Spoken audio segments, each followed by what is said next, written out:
Olá, bom dia, seja muito bem-vindo. Eu sou o Kleber Werneck e a partir de agora você confere comigo as principais notícias desta quarta-feira, dia 6 de maio. Vamos então aos destaques do dia. Presidente Lula pretende aproveitar a reunião com Trump para tentar estreitar relações. E você vai ver também, termina hoje o prazo para regularizar o título de eleitor e poder votar nas próximas eleições. O governo federal divulga as regras para os bancos negociarem dívidas no programa Desenrola Brasil. E ainda, Neymar pede desculpas a Robinho Júnior após o empate do Santos no Paraguai. Tudo isso a partir de agora. Olha só, o presidente Lula tem encontro marcado para amanhã com o presidente dos Estados Unidos, Donald Trump. Lula deve aproveitar a oportunidade para tentar estreitar a relação com o colega e, por isso, deve evitar temas polêmicos. Vamos ver. Na reunião na Casa Branca, os líderes devem ter como assuntos principais o combate ao crime organizado e o tarifaço. O encontro pode servir a interesses de Brasília, para tentar blindar o governo de novas tarifas ou mesmo da interferência do presidente dos Estados Unidos nas eleições de outubro. O governo brasileiro deve tentar levar para a pauta o PIX, as terras raras e tarifas, mas principalmente parcerias no combate ao crime organizado para evitar que os Estados Unidos classifiquem facções brasileiras como terroristas. O Departamento de Estado considera que organizações criminosas brasileiras representam ameaças significativas à segurança regional, devido ao seu envolvimento com o tráfico de drogas, violência e crime transnacional.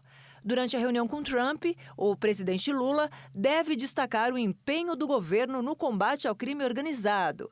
Em uma das ligações entre os dois presidentes, Lula fez questão de introduzir o tema da segurança pública.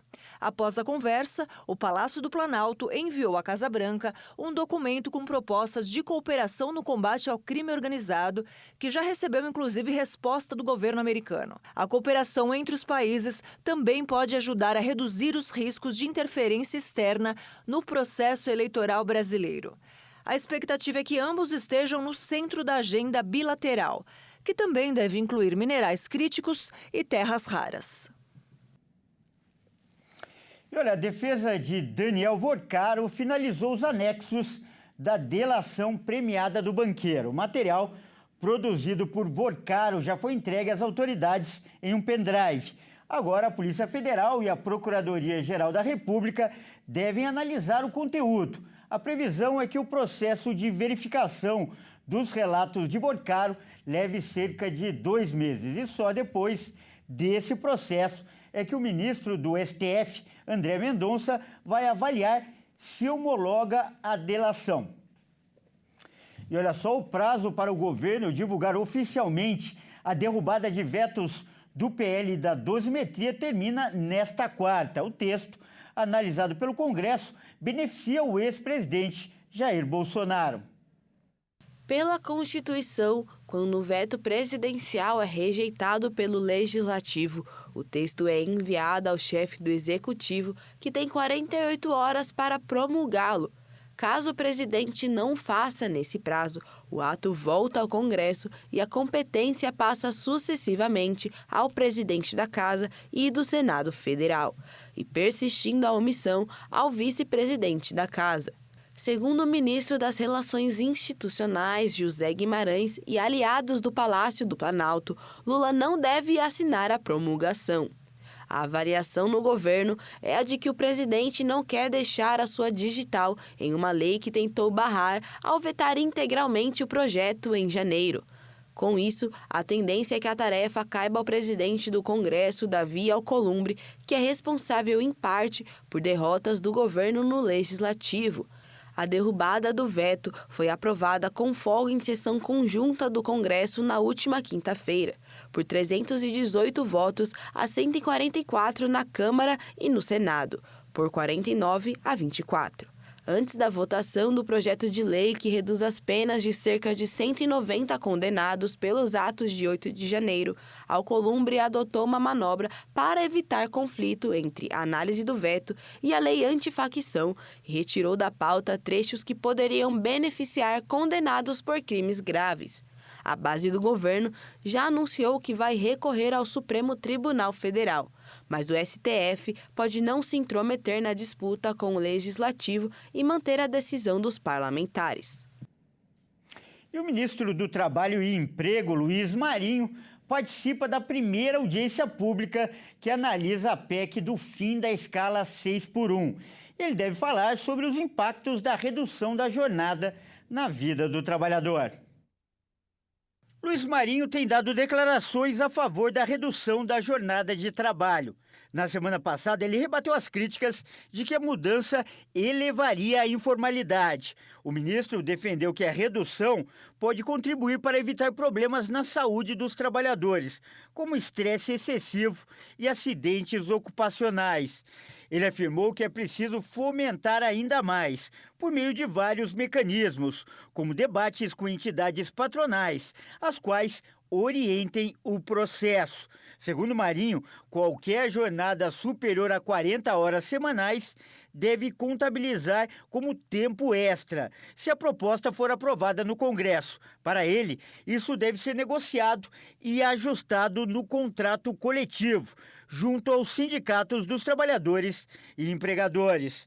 A comissão especial definiu o cronograma de ações. O plano é apresentar o parecer no dia 20, com a previsão de votar o relatório da PEC no dia 26 de maio. O texto deve seguir para apreciação do plenário no dia seguinte. E termina hoje o prazo para tirar o título de eleitor ou regularizar a situação junto à Justiça Eleitoral. Quem não fizer, não poderá votar nas próximas eleições. Pelo calendário do Tribunal Superior Eleitoral, o eleitor tem só mais essa quarta-feira de prazo para regularizar as pendências com a Justiça Eleitoral. O limite vale para serviços como emissão do título, cadastro de biometria e transferência de domicílio eleitoral. Há atendimento online e em cartórios e postos de atendimentos da Justiça Eleitoral em todo o país. Os brasileiros, mesmo os que moram no exterior, devem estar quites com as justiças para comparecer ao pleito. Os serviços podem ser realizados através da plataforma Autoatendimento Eleitoral no site do TSE ou presencialmente em cartórios eleitorais e postos de atendimento da Justiça Eleitoral. As eleições deste ano vão definir o presidente da República, governadores e senadores, bem como deputados federais, estaduais e distritais. E os brasileiros que se encontram fora do país votarão exclusivamente para cargos de presidente e vice. O voto é obrigatório para quem tem entre 18 e 70 anos, e jovens a partir dos 15 anos já podem tirar seu título de eleitor, mas só podem votar aqueles que tiverem completado 16 anos na data da eleição.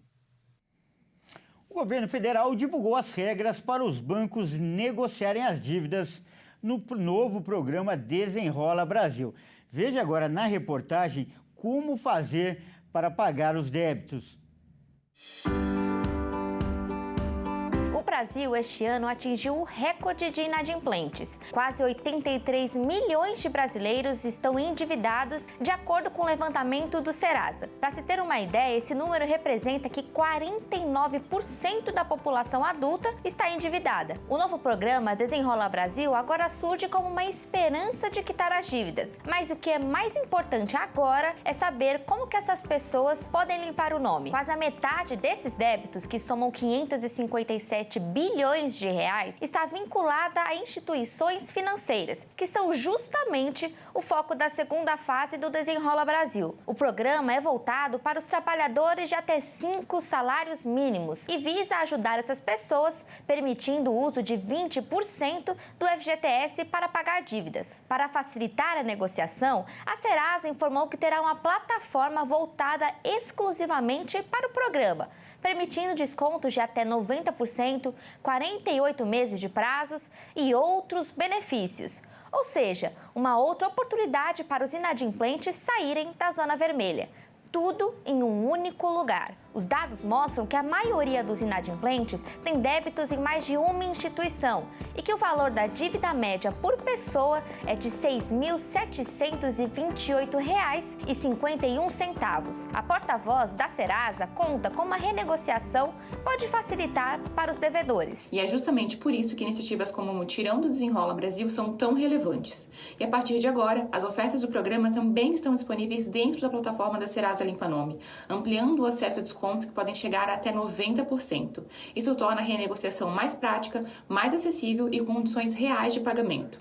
Para negociar é simples, basta acessar o aplicativo do site da Serasa, entrar com CPF e senha, consultar as ofertas disponíveis e escolher a melhor condição para o seu bolso. O governo publicou o texto que traz os critérios que os bancos devem ter no programa, que são: observar os percentuais de desconto de acordo com a modalidade da operação e a faixa de atraso. Esses descontos podem variar da seguinte maneira: menos 40% para dívidas com atraso entre 91 e 120 dias, 45% de desconto para atrasos entre 121 e 150 dias, 50% de desconto para atrasos entre 151 e 180 dias, menos 55% para atrasos entre 181 e 240 dias, 70% para atrasos entre 241 dias e 300 dias,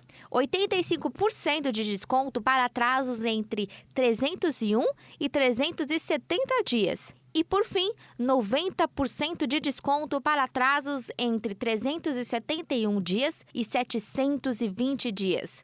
Além disso, os bancos têm 30 dias para limpar nomes de pessoas com dívidas de até R$ 100. E a febre das canetas emagrecedoras pode causar um efeito colateral, o aumento no preço dos planos de saúde. Vamos ver os detalhes com a Isabela Gonçalves. Os planos de saúde empresariais podem sofrer ajustes nesse ano. A expectativa é que os custos médicos subam entre 8% e 11%. Os gastos com medicamentos estão entre os principais fatores que puxam os custos de saúde, especialmente os remédios mais modernos para a obesidade e o diabetes. Entre eles, as famosas canetas emagrecedoras. Embora os planos ainda não sejam obrigados a cobrir as canetas, a obesidade vem sendo cada vez mais reconhecida como uma doença crônica, sendo necessário o uso desses medicamentos para tratar milhões de pessoas.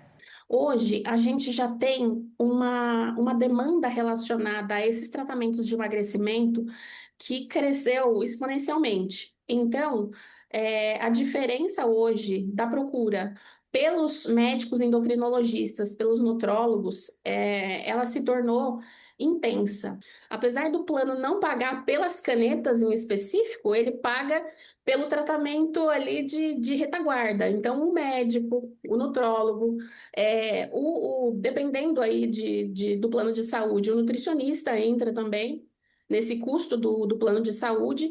Então, naturalmente, esse aumento ele vai levar em consideração, sim, essa febre de caneta emagrecedora. Na prática, o uso desses medicamentos pode pressionar novos reajustes nos planos de saúde. Segundo especialistas, embora os medicamentos tenham um peso importante, há vários outros fatores que influenciam nos custos. Um deles são as fraudes nos serviços prestados, além de desperdícios como o excesso de exames e repetição de consultas sem necessidade. Por isso, o cliente tem que conhecer seus direitos e deveres, que estão no contrato. O mais importante para os pacientes, para o usuário do plano de saúde, é ter essa consciência de que boa parte do uso que é feito, se paga particular, por exemplo, pode ser reembolsado. É bom e é importante que quando você buscar um reembolso, se você não tiver êxito, procurar se informar sobre, de fato, se aquela negativa foi ou não correta, se ela não foi abusiva, para que você possa aí, eventualmente, buscar seus direitos, nem que seja judicialmente. Apesar das previsões sugerirem reajustes, ainda não há nenhuma mudança definida, mas o consumidor deve ficar atento, já que os planos de saúde seguem sem uma limitação de reajuste e o cliente corre o risco de pagar a conta. E os salões de beleza do Rio de Janeiro agora terão que divulgar o programa de doação de cabelos. Os fios serão usados para fazer perucas para pacientes com câncer. Vamos ver com o Joenison Santos. Salões de beleza do Rio deverão exibir cartazes sobre programas de doações de cabelo. A determinação faz parte de uma lei aprovada pela Assembleia Legislativa do Estado. Publicada na última segunda-feira no Diário Oficial, a medida normatiza o recebimento gratuito de fios capilares que serão destinados à confecção de perucas e posteriormente doadas a pessoas que sofrem com câncer ou alguma doença que provoque a queda de cabelo, entre elas a alopécia. Segundo o texto do decreto, os estabelecimentos terão que fixar cartazes informativos ou então fazer uso de mídias digitais e sonoras para a divulgação da ação. O deputado Deodalto, autor da lei, destaca que a doação de cabelo é um exercício de solidariedade e prevê que muitos cidadãos, ao tomarem conhecimento da facilidade do programa, vão aderir a esse ato de generosidade. E veja a seguir, frente fria avança no Brasil e traz temporais. E você vai ver também, Neymar pede desculpas para Robinho Júnior. Nós voltamos já.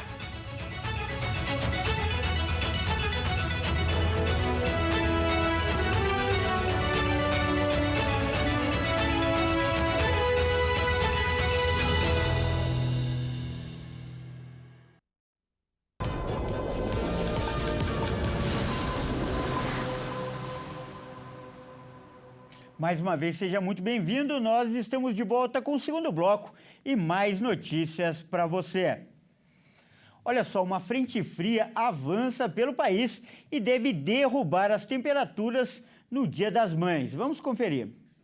Uma frente fria avança pelo sul do Brasil nesta quarta-feira e muda o tempo em diversas regiões. O dia começa com instabilidade em vários pontos do país, principalmente no norte e no nordeste, onde há risco de chuva forte e temporais. Esses sistemas de umidade provocam pancadas intensas e volumes elevados de chuvas, principalmente na faixa norte e no litoral nordestino. No sul, a chuva atinge o Rio Grande do Sul desde as primeiras horas do dia, com risco de temporais, trovoadas e acúmulos mais altos em áreas isoladas. Já nas outras áreas da região, o sol ainda aparece entre nuvens. No centro do país, o destaque é o tempo seco, com temperaturas em elevação e baixa umidade do ar. Em São Paulo, Minas Gerais e Rio de Janeiro, a chuva deve ser fraca e isolada em alguns pontos, enquanto o restante segue com tempo firme. Rajadas de vento podem chegar a até 50 km por hora em áreas do interior paulista e também em outras regiões do país. E a atenção aumenta para o fim de semana. Uma massa de ar polar avança pela Argentina e Uruguai e deve derrubar as temperaturas no Brasil, especialmente no Dia das Mães. E agora é hora de falar de esportes aqui no Redação Hit. E quem traz as informações é o Gabriel Santos. Bom dia, Gabriel. Gabriel, mesmo com a partida de ontem, né, os bastidores seguem agitados, conturbados lá no Santos, Gabriel. Bom dia, Kleber, a você e a todos de casa. Isso mesmo, Santos e Recoleta empataram ontem pela Sul-Americana, mas o destaque da noite não foi a partida em si. Foi Neymar Júnior e Robinho se pronunciaram pela primeira vez após toda a confusão envolvendo os dois. E para eles, a situação já está dada como resolvida. Vamos ver. Após o empate contra o Deportivo Recoleta no Paraguai, Neymar Júnior pediu desculpas públicas ao garoto Robinho Júnior por confusão em treino. No último domingo, Neymar e Robinho se desentenderam após o garoto da base ter driblado Neymar, que não gostou da atitude. A divergência continuou e terminou em um empurra-empurra, no qual Neymar teria dado um tapa em Robinho, além de uma rasteira. Na zona mista do estádio, o camisa 10 se explicou e pediu desculpas ao garoto. Era para ter sido corrida entre nós, foi um desentendimento que nós tivemos no treinamento. Foi uma reação que eu tive e eu acabei excedendo um pouco. Mas logo após o ocorrido, foi pedido desculpa, a gente conversou no vestiário, tanto eu quanto o Robinho, a gente se entendeu ali. E, bom, obviamente é um menino que eu gosto muito, uma pessoa que tem um carinho muito especial desde o começo. isso acontece no futebol, você briga com o irmão, você briga com um amigo, já discuti com vários amigos no futebol, eu já briguei com todos, e com a Rabinho, e assim vai. Mas essas coisas tinham que ser resolvidas aqui dentro, mas não era para ser do jeito que foi, né? E aí foi para as pessoas que não vivem o dia a dia do futebol, não sabem o que é, e acaba inflamando de um jeito muito ruim. Então, se eles querem o pedido de desculpa perante a imprensa, aqui já tinha pedido desculpa para ele, para a família, eu me excedi, sim, na reação que eu tive, né? Poderia ter sido colocado de uma forma diferente, mas bem quebrando a cabeça, todo mundo erra, foi um erro meu, foi um erro dele, eu errei um pouco mais, mas já tinha sido desculpa. Neymar chegou a se desculpar internamente com Robinho e admitiu ter ficado surpreso com a notificação extrajudicial enviada do jovem para o clube santista. O camisa 10 também afirma que o caso ganhou mais proporção do que deveria, justamente por ele estar envolvido. Robinho Júnior também passou na zona mista e disse ter se resolvido o assunto com seu ídolo. Na partida, após o gol de Neymar, todos os atletas do Santos foram comemorar com o craque brasileiro, incluindo Robinho Júnior. Gabriel, hoje temos mais jogos pela Libertadores, inclusive um time brasileiro que pode se classificar. Exatamente, Kleber. O Corinthians viaja até a Colômbia para enfrentar o Santa Fé e apenas uma vitória do time brasileiro já garante o timão na próxima fase. Vamos ver. Santa Fé e Corinthians se enfrentam pela 4ª rodada da Libertadores da América. As equipes chegam para o confronto em momentos distintos. O clube colombiano ainda não venceu na competição e busca uma vitória para se manter vivo. O time conquistou apenas um ponto diante do Peñarol. Já o Corinthians luta para manter a melhor campanha da Libertadores. Ainda invicto pela competição, Fernando Diniz quer se manter na liderança e garantir a classificação direta para as oitavas de final com 2 rodadas de antecedência. O elenco corintiano também quer apagar a imagem da partida passada na derrota contra o Mirassol pelo Campeonato Brasileiro. Bom, Kleber, eu fico por aqui. Um ótimo dia a você e a todos de casa. Muito obrigado pelas informações e até mais. Essa edição também fica por aqui. Eu agradeço demais a sua companhia. Continue ligado em nossa programação. Ótima tarde e até mais.